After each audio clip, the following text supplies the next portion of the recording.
Welcome back to our channel. Today we'll show you how to create DTF transfers using a sublimation printer. Here are the materials you will need. Step 1. Print your design.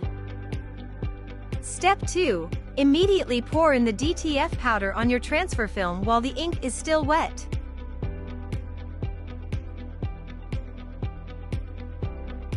Slide in the powder on your transfer film for equal powder distribution.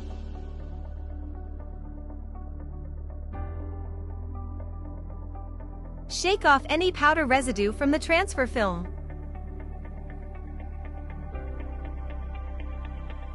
This is what it should look like when all the inks have been covered by the powder. Step 3. Place the film in the oven for 315 degrees for 1 minute and make sure that all powder has been evenly melted. And there you have it. Your printed DTF transfer. Thank you for watching. We hope you enjoyed our tutorial. Until next time, don't forget to subscribe to our channel to get the most recent updates on our upcoming videos.